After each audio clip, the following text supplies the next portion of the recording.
Hey everybody, welcome back to our reading of Psalm. Today we're only going to be reading one Psalm because it's a little bit longer. We're going to read Psalm chapter 37. Don't worry about the wicked or envy those who do wrong, for like grass they soon fade away, like spring flowers they soon wither. Trust in the Lord and do good, then you will live safely in the land and prosper. Take delight in the Lord and He will give you your heart's desires.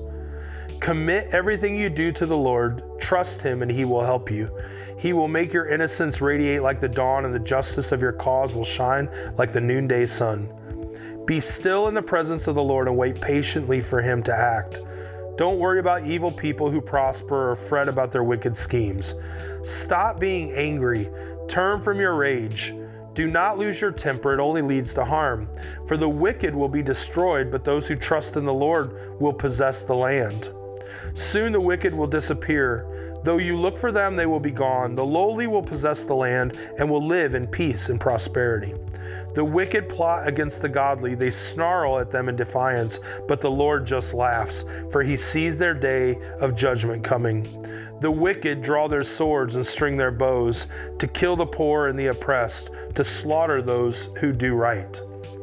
But the swords will stab their own hearts, and their bows will be broken.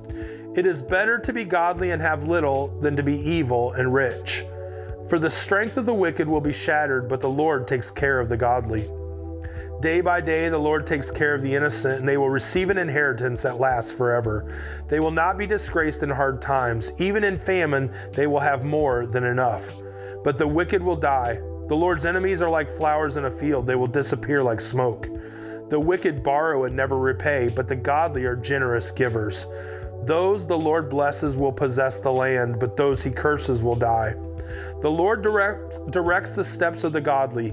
He delights in every detail of their lives. Though they stumble, they will never fall, for the Lord holds them by the hand. Once I was young and now I am old, yet I have never seen the godly abandoned or their children begging for bread. The godly always give generous loans to others, and their children are a blessing.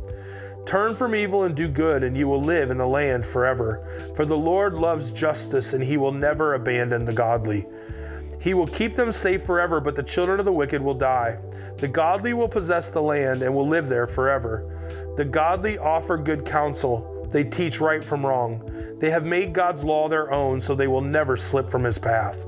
The wicked wait in ambush for the godly, looking for an excuse to kill them. But the Lord will not let the wicked succeed, or let the godly be condemned when they are put on trial. Put your hope in the Lord. Travel steadily along His path. He will honor you by giving you the land. You will see the wicked destroyed. I have seen wicked and ruthless people flourishing like a tree in its native soil. But when I looked again, they were gone. Though I searched for them, I could not find them.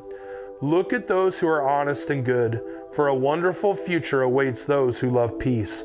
But the rebellious will be destroyed. They have no future. The Lord rescues the godly. He is their fortress in times of trouble. The Lord helps them, rescuing from the wicked. He saves them, and they find shelter in Him. This is so powerful, and this is a constant message throughout the Bible, or throughout Psalm. When there's something, He says, the Lord directs the steps of the godly. He delights in every detail of their lives. And I think this is super important for us.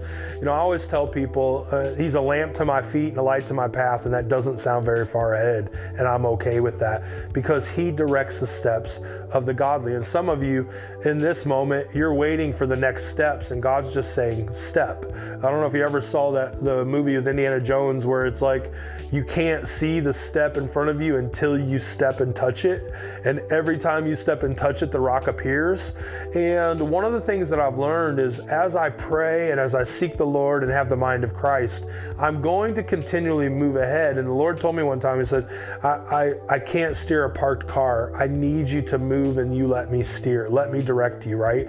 But that doesn't mean you stop moving. There's a difference in waiting on the Lord in a stop position or trusting in the Lord. And the word rest, to wait, to trust in the Lord, the word rest doesn't mean a stopped movement. It actually means forward movement unhindered by your enemies.